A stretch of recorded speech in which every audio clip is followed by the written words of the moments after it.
I've searched the world, but it couldn't fill me.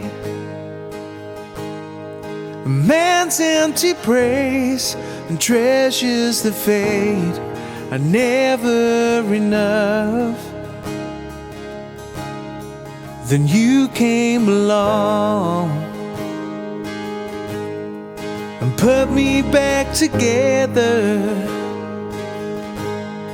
and every desire is now satisfied here in your love. Oh, there's nothing better than you, Lord. There's nothing better than you. Oh, there's nothing, nothing is better than you.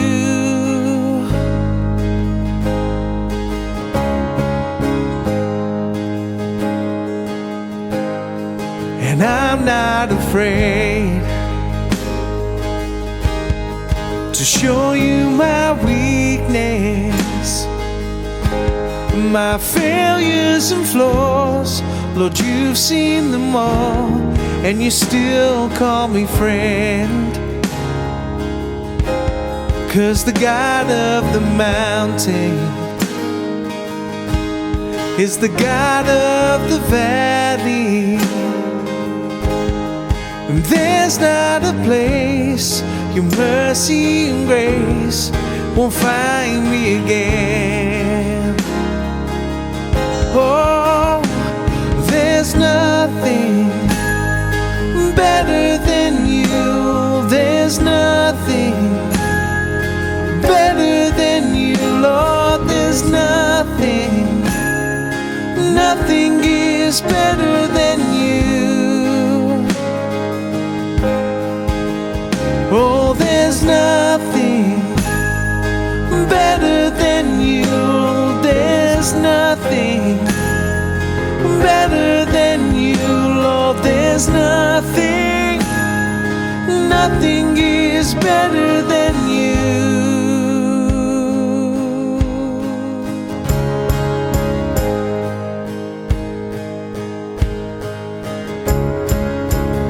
You turn mourning to dancing, you give beauty for ashes, you turn shame into glory. You're the only one who can. You turn mourning to dancing,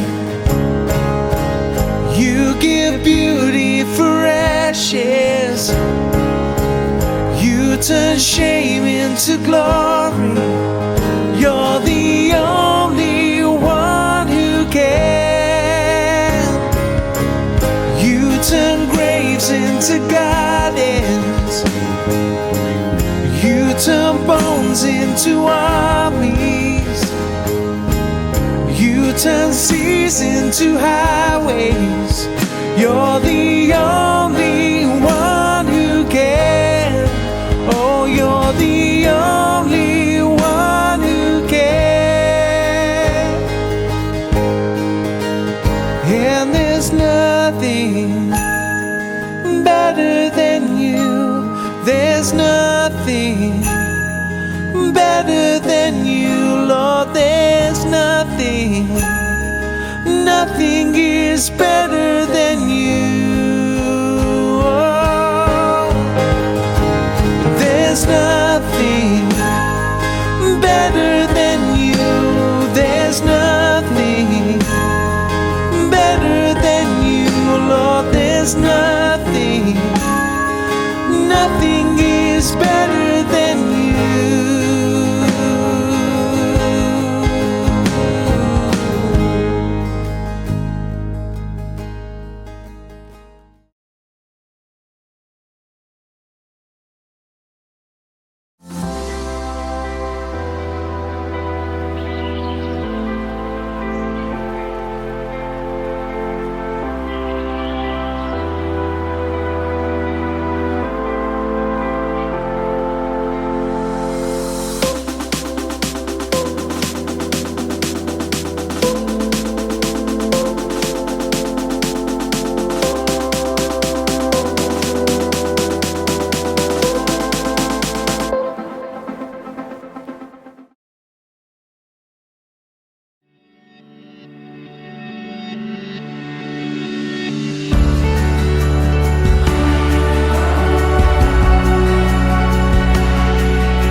tested like a covenant of old.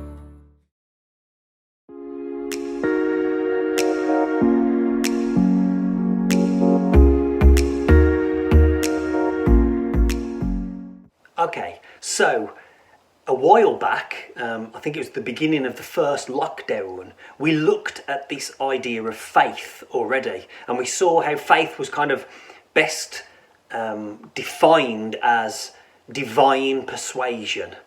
And then 2 weeks ago, when we looked at faith again at the beginning of this Reclamation series, and we reclaim faith, we looked at faith and saw how it's better understood as trust.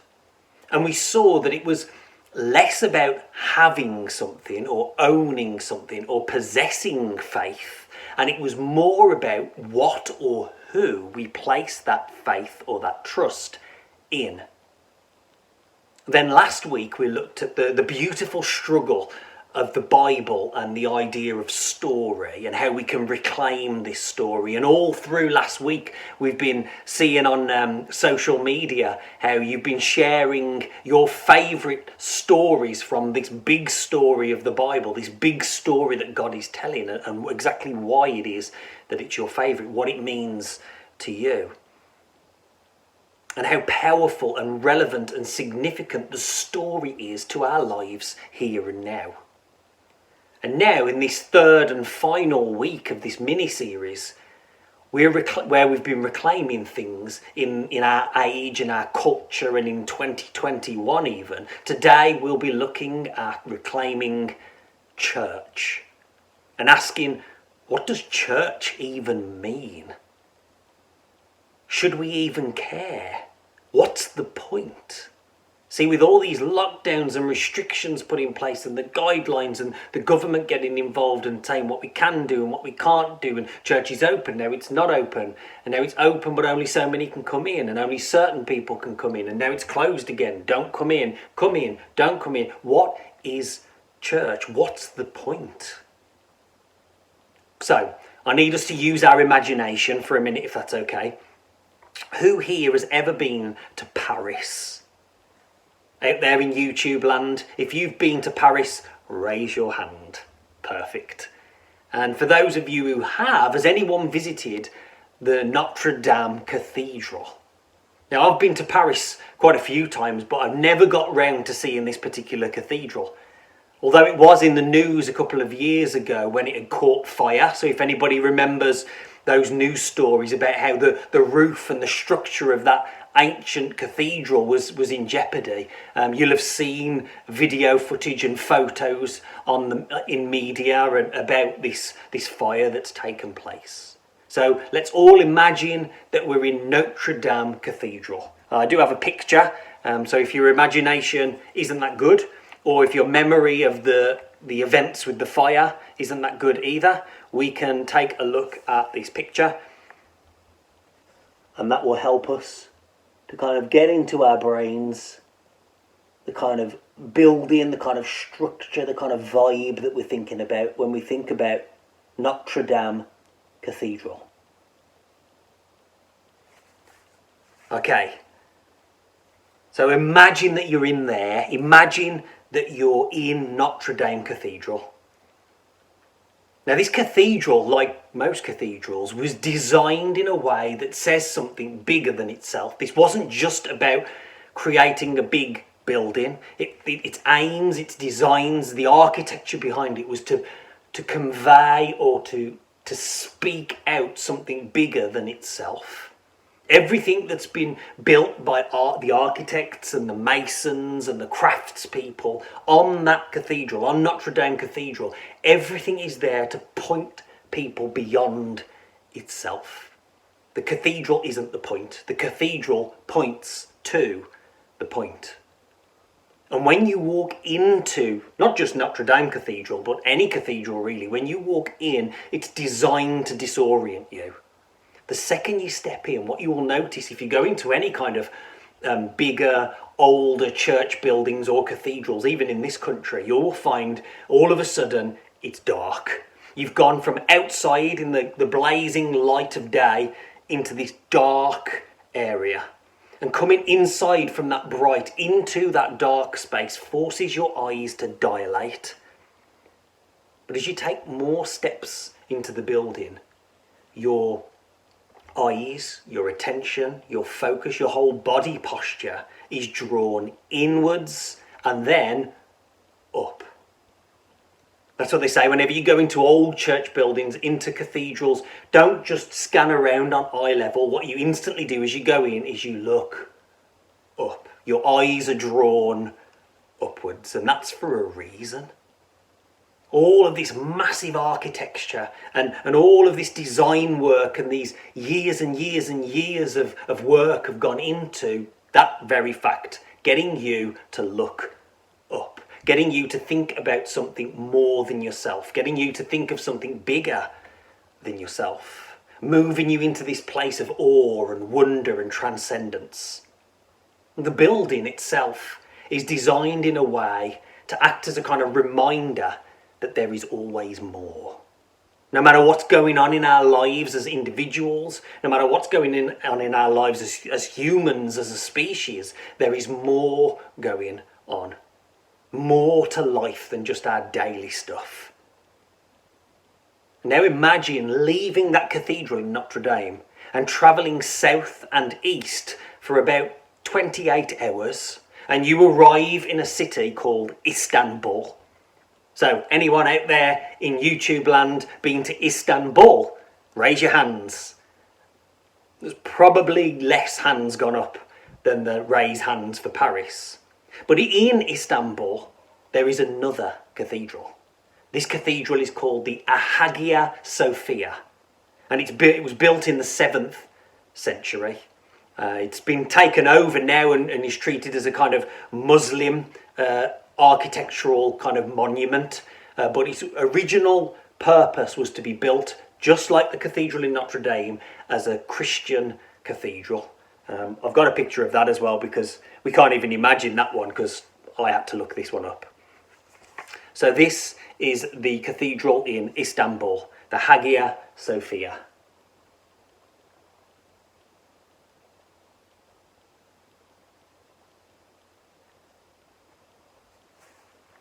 Because, as I said, later when the city was taken over by Muslims, they couldn't bring themselves to tear that building down. It was just too beautiful, as you can see from the outside, and so they repurposed it. And so this is an interior picture as well, so that you can see kind of what it looks like today on the inside.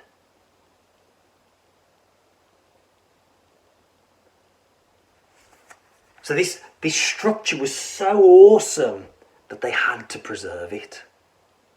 Now what's fascinating about this particular cathedral, the Hagia Sophia, is that the people that I just showed you in that picture, in the interior, those people aren't there to worship.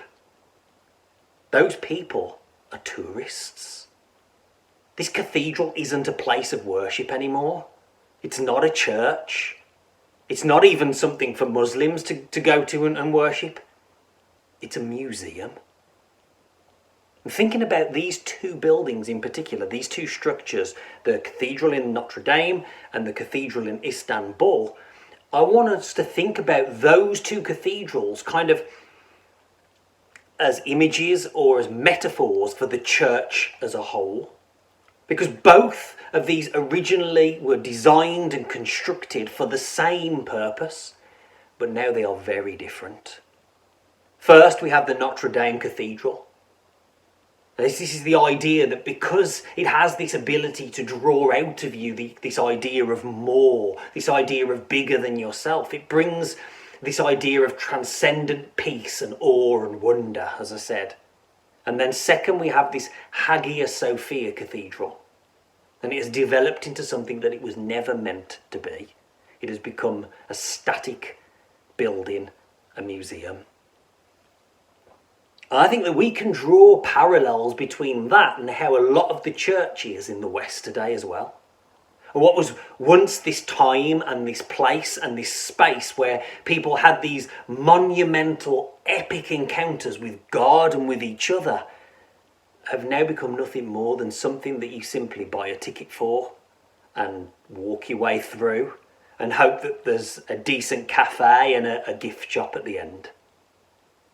I read a shocking statistic the other day that said that 59% of millennials who grew up in church will leave. 59%. And that sounds crazy, especially when you see what's going on in places like China and Iran, kind of the other side of the world, where the church is growing by thousands and even tens of thousands a week. But the West seems to be falling asleep. So what is the point of church? What are we all doing when we gather together in Oakham, in a building? What are we all doing now as we gather together around our tablets and phones and TVs and computers? What are we all doing here? Well, if we love Jesus, we have to love his bride. We have to love his church.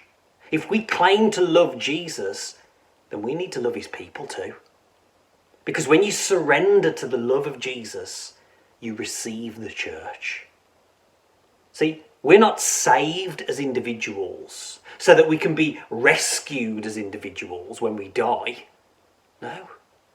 We're rescued into community. It's adoption into a family. The church is people. People rescued into community for the sake of the world. Augustine has this brilliant quote. It's his definition of what association is, which ties in perfectly with what we're thinking about here as church. Augustine says this: association is a community of individuals who agree on their object of attention and their object of affection. This kind of association, this belonging, this is saying we are all in this together. It's having the same object of affection, aiming ourselves towards it, and all moving together in that same direction. That's association. That's belonging.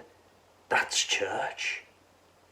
And in the church, that object of affection isn't social justice. And in the church, that object of affection, it's not small groups or house Bible studies or Zoom meetings. It's not special events. It's not current issues. The object of affection is the Son of God. The object of our affection is Jesus. And when Jesus is the object of our collective affection, that moves us towards those other things. It moves us towards social justice. It moves us towards small groups and stronger connections as friends and as family and as a body. It moves us towards special events and reaching out to other people. It moves us towards current issues and being relevant and having our say. But it has to all start with Jesus. He is the source, the author and perfecter of our faith. So with the time that we've got left today, I'm going to make 3 claims about the church and then 3 confessions about the church as well. So if you've got your Bibles, I'm just going to read a short passage from Hebrews chapter 10. Hebrews chapter 10, starting in verse 19. So friends, we can now, without hesitation, walk right up to God into the holy place. Jesus has cleared the way by the blood of his sacrifice, acting as our priest before God. The curtain into God's presence is his body. So let's do it, full of belief, confident that we are presentable inside and out. Let's keep a firm grip on the promises that keep us going. He always keeps his word. Let's see how inventive we can be at encouraging love and helping out.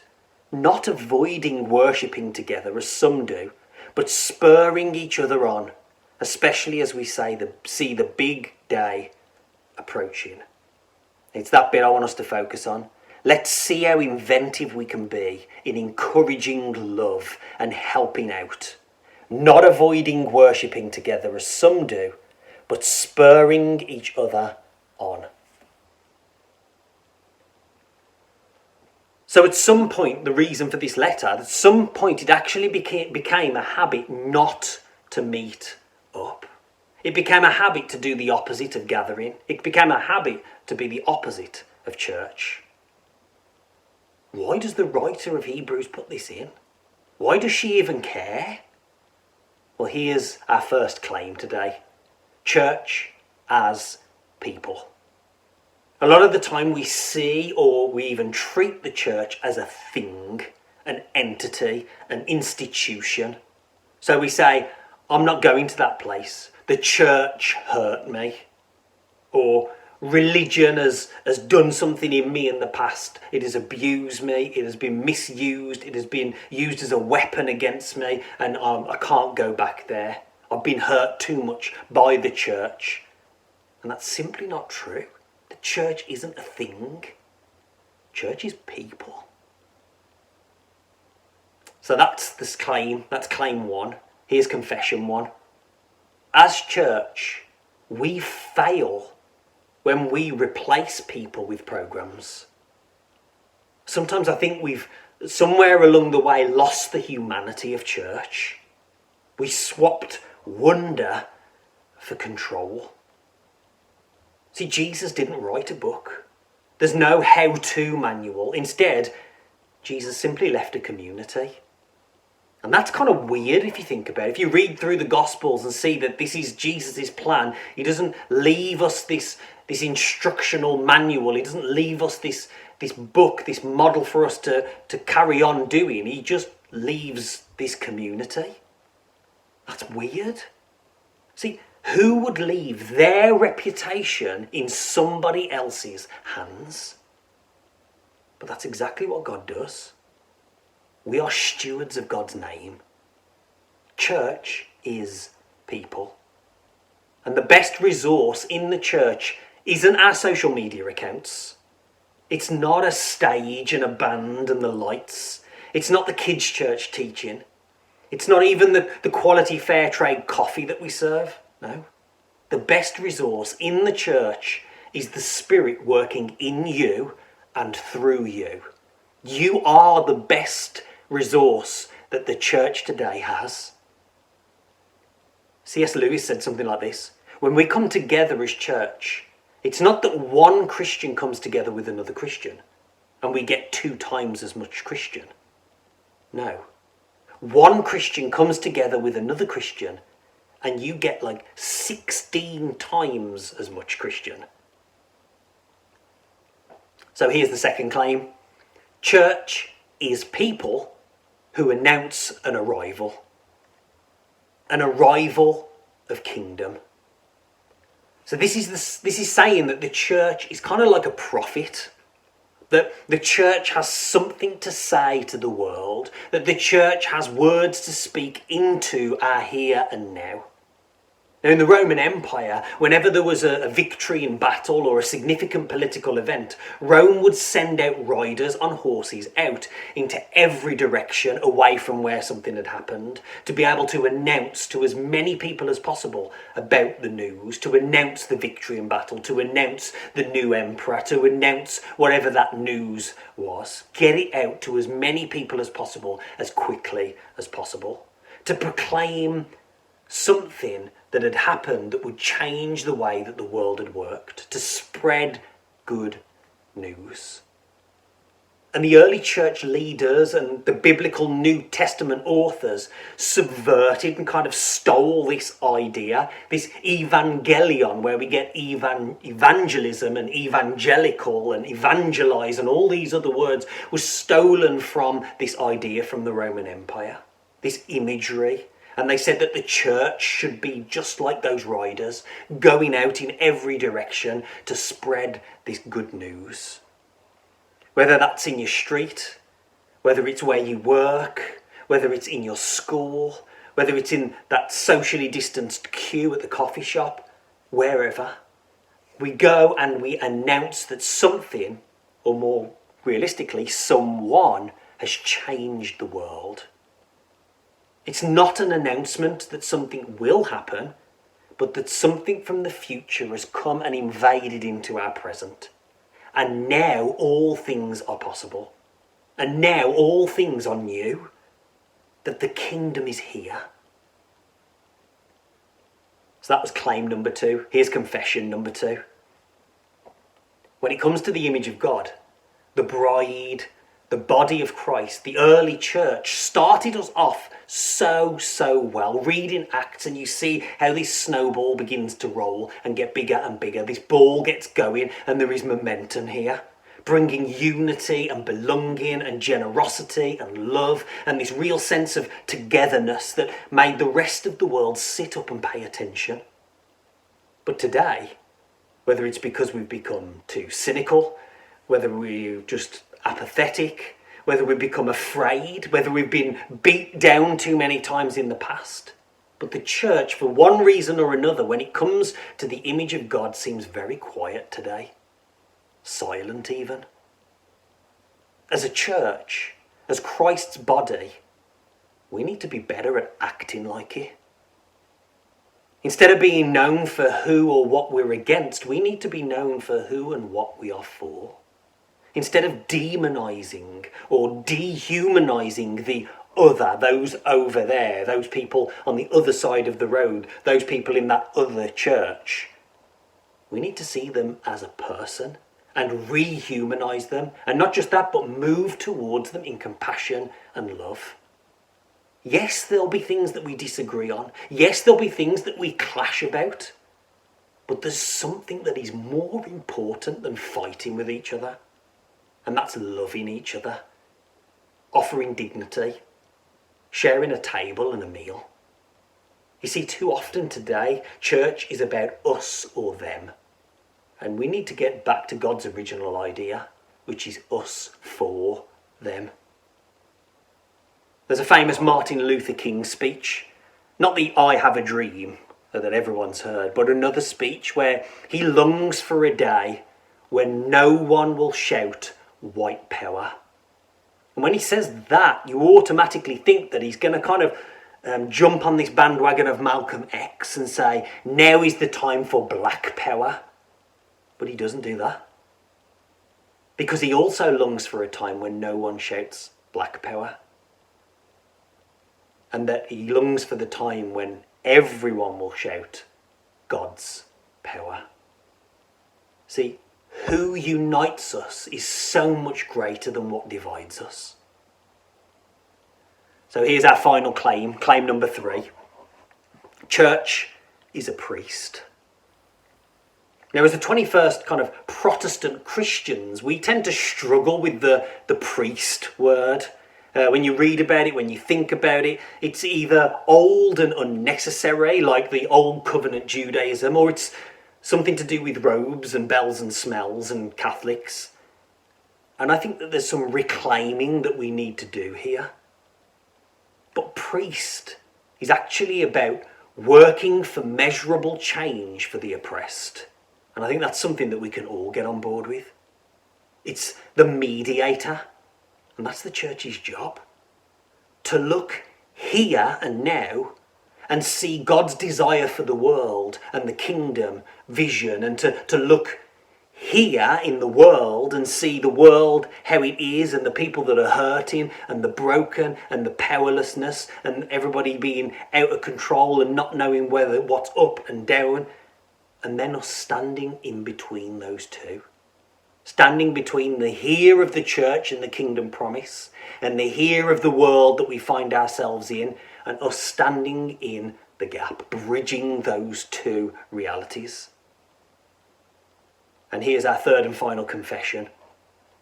A lot of the time, we, as the church, are way more bothered with our numbers and bums on seats and money in collection bags and views on YouTube channels and self-preservation, that as a church we've become managers of what's here rather than trying to leak out into there.